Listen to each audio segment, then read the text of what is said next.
Hello guys, मैं विकी कुमार एक बार फिर आपको लेके आया हूँ अपने यूट्यूब चैनल एडुटेक में। और आज हम बात करेंगे 10th क्लास के साइंस के 10th चैप्टर के बारे में, जो कि है आपका लाइट रिफ्लेक्शन एंड रिफ्रैक्शन, यानी कि प्रकाश का अपवर्तन एंड परावर्तन। तो सबसे पहले मैं इसमें बता दूँ कि लाइट है क्या आपका। तो light is a form of energy which give us the power of vision, जो कि अगर हिंदी में कहें तो प्रकाश एक ऊर्जा का स्रोत है जो हमें वस्तुएं देखने में हमारी सहायता करता है। और अब मैं आपको बताऊंगा कि इस चैप्टर के अंदर हम आज क्या क्या डिस्कस करने वाले हैं। तो इस चैप्टर के अंदर, in this chapter we will discuss the phenomena of reflection and refraction using the property of light, यानी कि हम इस अध्याय के अंदर सरल रेखीय पथ पर इंगित परावर्तन और प्रकाश के अपवर्तन को किस प्रकार करते हैं, एक प्रकाश की मदद से उन सारी चीज़ों के बारे में जानेंगे। जो कि मैंने इसमें लिखा है, that is a straight line propagation. Light wave travel from one point two another along a straight line. अब इसके अंदर आपके कुछ आपके नॉर्मली बुलेट्स आते हैं जो हम यूज़ करते हैं। जैसे आपका आता है पहला वर्ड रे ऑफ लाइट, कि रे ऑफ लाइट हमारा क्या होता है। तो it is a line in the direction of movement of light. तो ये एक आपका लाइन ड्रॉ किया होता है, यानी कि एक रेखा होता है जो प्रकाश की गति की ओर होती है। और उसके बाद ऐसे नेक्स्ट यहाँ आपका आता है बीम ऑफ लाइट, कि बीम ऑफ लाइट क्या होती है, यानी कि प्रकाश की किरणें क्या होती हैं। तो it is a bunch of ray of lights, कि ये जो आपका होता है ये समूह होता है प्रकाश की किरणों का। और इसके बाद नेक्स्ट आपका यहाँ आएगा पैरेलल बीम, कि पैरेलल बीम क्या होती है। तो जैसा कि इसका नाम ही है, all the rays are parallel. Parallel मतलब एक दूसरे के समानांतर होते हैं, जो कि मैंने हिंदी में भी लिख रखा है कि सभी किरणें एक दूसरे के समानांतर होते हैं।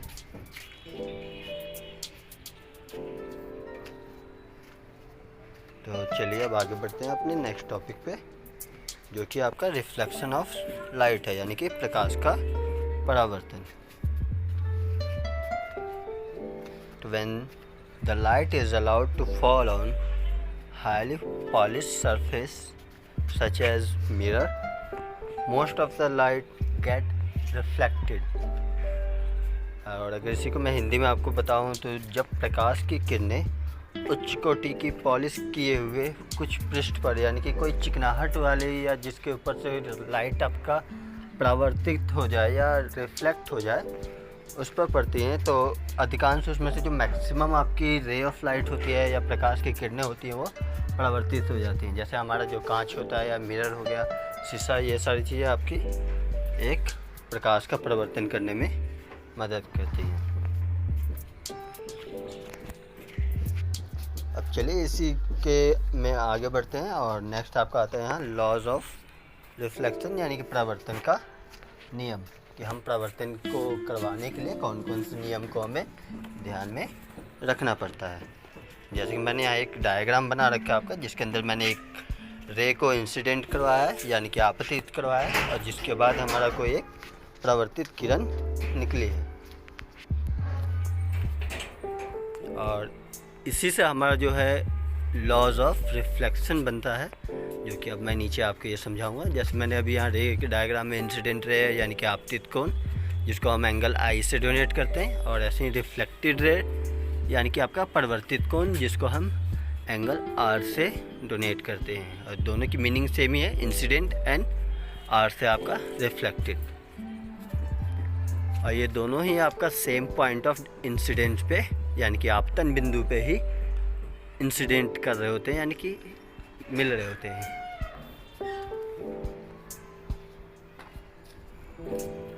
चलिए अब आगे बढ़ते हैं। तो इसमें रूल्स में आपका सबसे पहले आता है the angle of incident is always equal to the angle of reflection, that is angle I is equal to angle R. और यही अगर हिंदी में आपको समझाऊँ तो ये होता है आपतन कोण हमेशा परावर्तन कोण के बराबर होगा, यानी कि आपतन कोण आपका बराबर में परावर्तन कोण, जो कि मैंने यहाँ नीचे भी लिखा है, angle I is equal to angle R. अब चलिए इसके दूसरे रूल पे बात करते हैं। दूसरा रूल कहता है कि the incident rays, reflected rays and the normal to the reflecting surface at the point of incident lies in the same plane. यानी कि इसके कहने का मतलब है कि जो हमारा आपतित कोण है, परावर्तित किरण है, और दर्पण के आपतन बिंदु पर अभिलंब होते हैं, और ये तीनों ही एक ही तल पर यानी कि एक ही प्लेन पे एग्जिस्ट करते हैं, यानी कि जो हमारा दर्पण है उसी पे ये बनते हैं।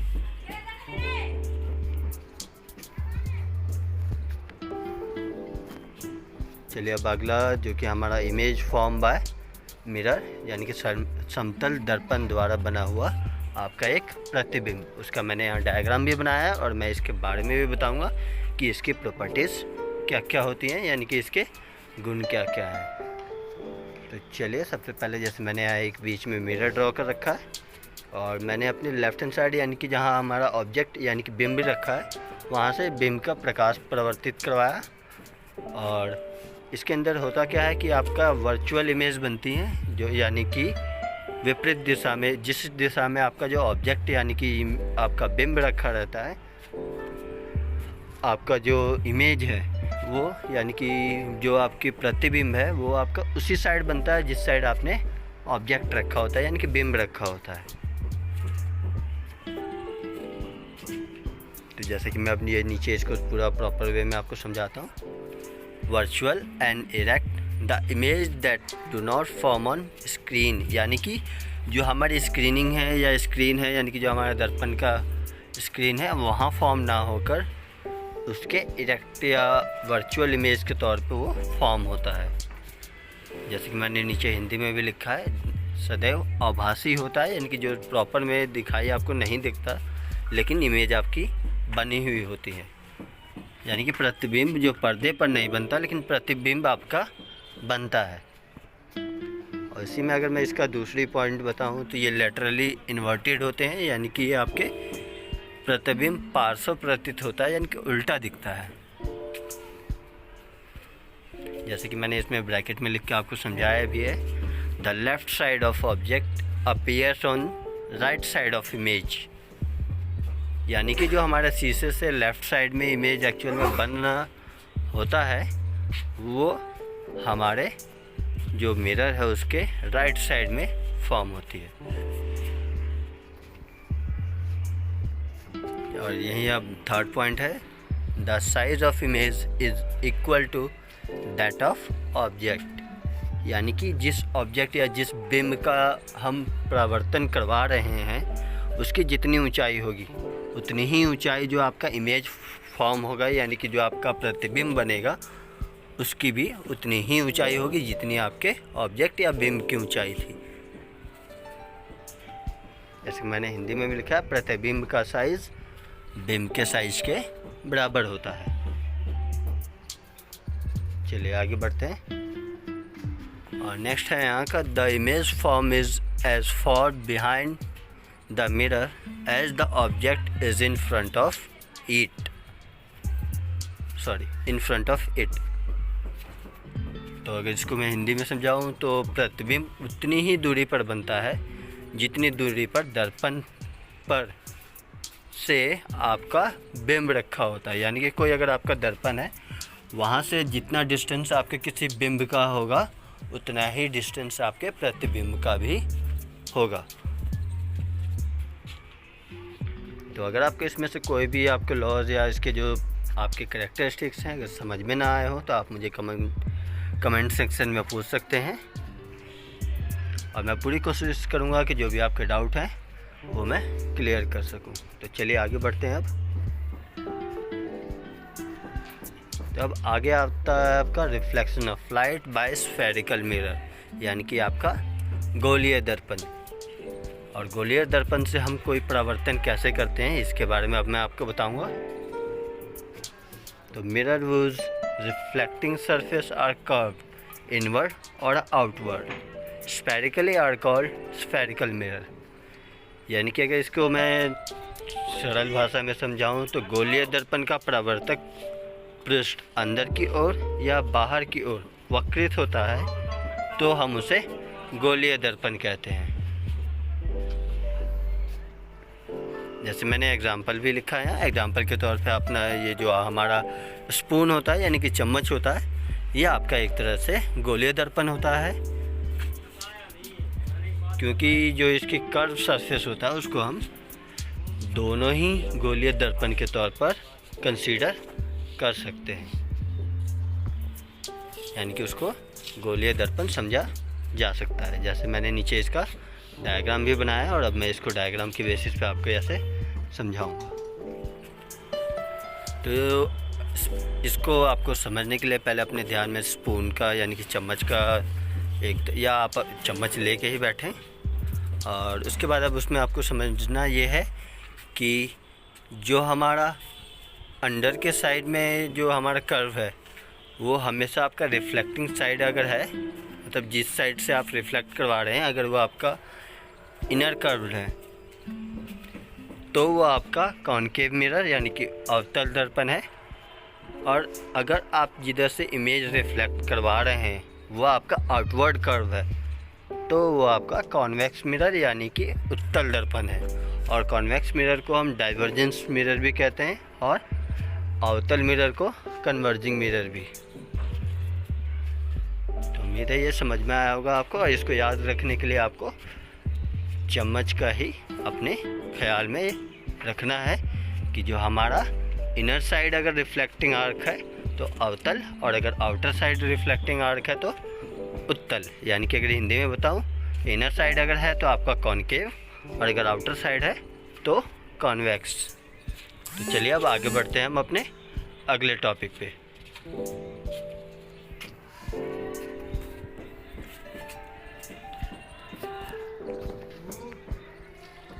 If it is curve inward, जो कि मैंने अभी पूरा आपको बताया, act as a concave mirror, and if it is curve outward act as a convex mirror. क्योंकि गोलीय पृष्ठ की अंदर की ओर अगर है तो वो आपका अवतल दर्पण, और अगर गोलीय पृष्ठ आपकी बाहर की ओर है यानी कि जिधर से आप रिफ्लेक्ट करवा रहे हैं, परावर्तित करवा रहे हैं, वो अगर बाहर की ओर से है तो आपका वो उत्तल दर्पण है।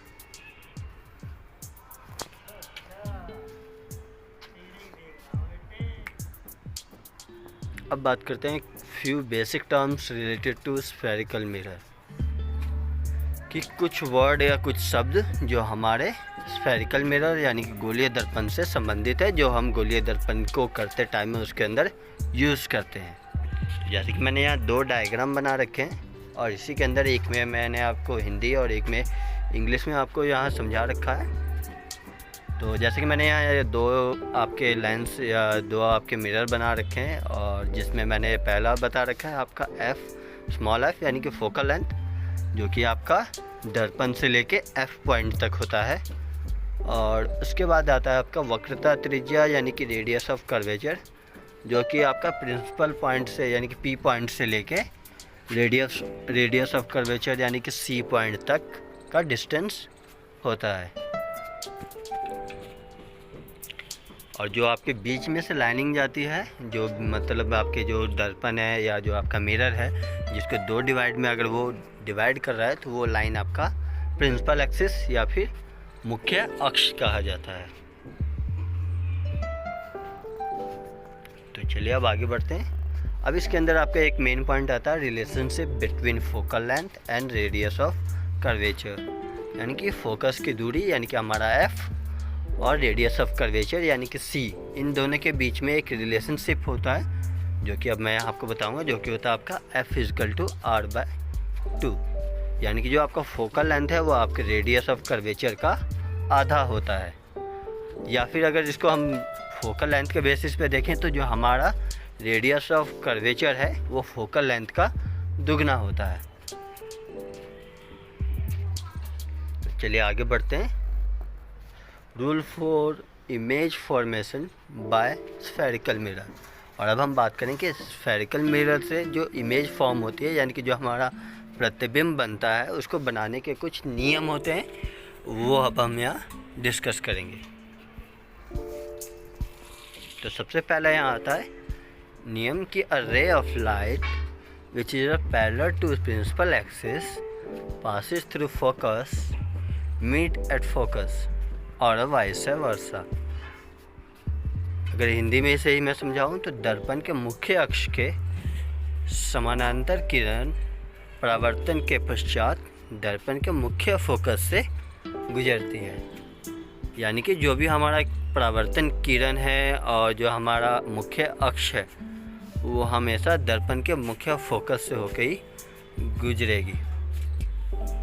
यानी कि अगर हम कोई परावर्तन किरण यानी कि किसी बिंब का अगर हम परावर्तन करवा रहे हैं तो जो उसका परावर्तन की किरण है वो हमेशा आपका बिंब जो हमारा मुख्य फोकस है यानी कि फोकस है वहाँ से होकर ही गुजरेंगी।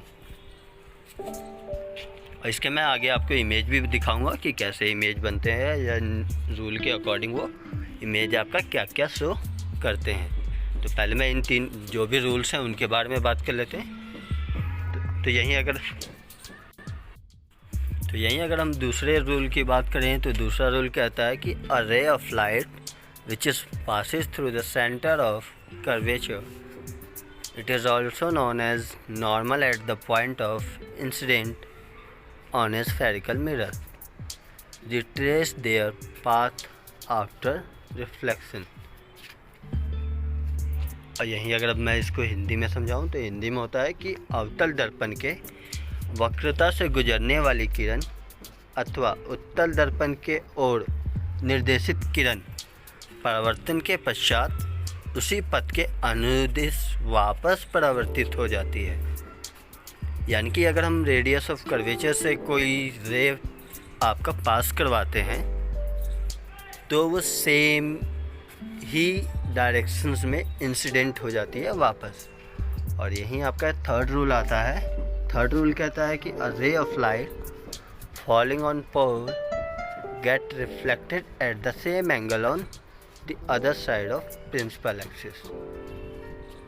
कि अगर हम कोई ध्रुव पर आपतित होने वाली किरण आपतित कोण के बराबर परावर्तित कोण पर ही परावर्तित हो जाती है। यानी कि जितने एंगल से हम किसी कोण को रिफ्लेक्ट करवा रहे होते हैं वो उतने ही एंगल पर दूसरी साइड आपकी परावर्तित हो रही होती है। और यहाँ आपका एक नोटेड पॉइंट होता है कि हमें कुछ याद रखना होता है, जैसे कि a ray of light passes through the centre of curvature of reflecting spherical surface always act as a normal at the point of incident. If we know the normal, we can draw angle of incident and angle of reflection. यानी कि जो हमारा normal है वो आपका incidence of angle और reflection angle के बीच का होता है। जैसे कि अब मैं इसको हिंदी में अगर समझाऊं तो हिंदी में होता है जैसे कि प्रकाश की किरण जब केंद्र से होकर गुजरती है, यानी कि अगर कोई लाइट को हम पी पॉइंट से पास करवाते हैं या उसके केंद्र से पास करवाते हैं तो यह आपतित किरण गोलीय दर्पण के परावर्तक पृष्ठ पर अभिलेव के अनुदिश पड़ती है। इस किरण के द्वारा हम आपतित कोण और परावर्तित कोणों का मान का पता लगा सकते हैं।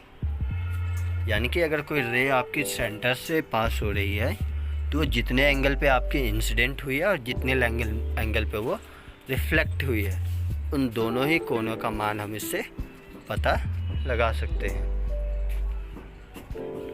जैसे कि उसके बाद भी लिखा है वक्रता से गुजरने वाली रेखा आपतित बिंदु पर अभिलंब बनाती है। यानी कि जहाँ पे वो दोनों आपके पॉइंट जो आपका इंसिडेंट एंगल है और जो रिफ्लेक्टिव एंगल है वो मीट करते हैं, वहाँ से अगर हम कोई लाइन ड्रॉ करें तो वो आपकी मिरर पे या आपके एक्सिस पे यानी कि आपतित जो बिंदु है वो उस पर 90 डिग्री का कोण बनाती है, यानी कि अभिलंब बनाती है।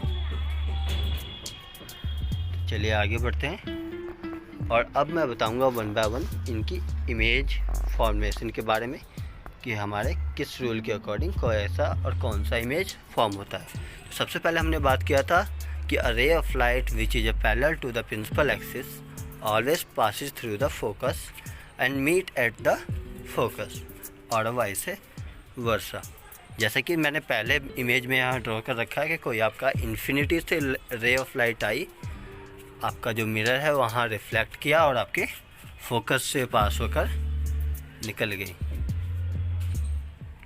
और ऐसे ही ये तो हमारा पहला इमेज था मिरर के ऊपर की साइड का, और ऐसे ही हम मिरर के नीचे से कोई रे अगर पास करवा रहे हैं तो वो भी आपके मिरर से रिफ्लेक्ट होकर आपके फोकस से ही गुजरेगी। या फिर अगर किसी इंसिडेंट या इन्फिनिटी से आप कोई उसको रिफ्लेक्ट करवा रहे हैं तो भी वो रे आपका पहले मिरर फोकस से जाएगा और फिर जाके वो आपका मिरर पे रिफ्लेक्ट करेगा, जैसे कि सेकंड इमेज में भी दिखा है। और अब यहीं पे हम तीसरी इमेज की बात करें जो कि आपका कॉन्वेक्स मिरर है यहाँ। और कॉन्वेक्स मिरर में हमेशा आपकी इमेज जो होती है वो अपोजिट साइड बनती है, जिसके कारण यहाँ आपको मैंने दिखा रखा है कि अगर कोई रे हम इन्फिनिटी से पास करवाते हैं तो वो आपका रिफ्लेक्ट तो उसी साइड हो जाती है जिस साइड आपका रे आ रहा होता है, लेकिन जो एक्चुअल इमेज की रे होती है वो आपका फोकस से होकर गुजरता है। जैसे कि यहाँ नीचे लिखा है appears as if coming from focus point in case of convex mirror, कि जो हमारा कॉन्वेक्स मिरर है उसके केसेस में जो हमारा फोकस से लाइन गुजरती है वो कैसे गुजरती है। सेम ऐसे ही हमारा ये थर्ड इमेज भी है आपका कॉन्वेक्स मिरर के लिए ही, जिसके अंदर भी हम सेम उसी तरह इन्फिनिटी से कोई लाइन पास करवा रहे हैं तो वो आपका फोकस को क्रॉस करती हुई जा रही है। उसके बाद सेकंड रूल मैंने आपको यहाँ बताया था कि a ray of light which is passes through the centre of curvature, it is also known as the normal at the point of incident और a spherical mirror will retrace their path after reflection. तो अगर मैं इसकी image की बात करूँ तो image जैसे मैंने यहाँ दो इमेज आपको शो कर रखे हैं। तो पहले इमेज जो कि आपका कॉनकेव मिरर का है जिसके अंदर हमने कोई रे पास करवाया, तो आपका अगर रेडियस ऑफ कर्वेचर से पास आउट हो रहा है तो वो आपकी मिरर पे इंसिडेंट करके यानी कि रिफ्लेक्ट करके सेम एंगल पर ही वापस आ जाता है। और ऐसे ही मैंने कॉन्वेक्स मिरर में भी किया है कि कॉन्वेक्स मिरर में भी मैंने किसी इन्फिनिटी से रे को लेके आया और उसको मैंने रेडियस ऑफ कर्वेचर से अगर इंसिडेंट करवाया है तो वो आपका सेम एंगल पर ही वापस रिफ्लेक्ट होकर उसी डायरेक्शन में आ जाता है। चलिए बात करते हैं यहाँ थर्ड रूल की। थर्ड रूल कहता है कि a ray of light falling on the pole get reflected at the same angle on the other side of principal axis. यानी कि इसका कहना होता है कि अगर कोई रे ऑफ लाइट को हम पास करवाते हैं उसके सेंटर पॉइंट से तो सेम एंगल पर आपका रिफ्लेक्ट होती है आपके एक्सिस के दूसरी साइड में, जैसा कि मैंने यहाँ first image and second image में दिखा रखा है। यानी कि कॉन्वेक्स और कॉनकेव मिरर में जिसके अंदर आपका एंगल ऑफ आई जो है वो एंगल ऑफ आर के इक्वल है और ये हमेशा ही इक्वल रहेंगे। तो आज की वीडियो में बस इतना ही। अगली वीडियो में फिर लेके आऊँगा इस चैप्टर के आगे की चीज़ों के बारे में, और तब तक के लिए गुड बाय, टेक केयर।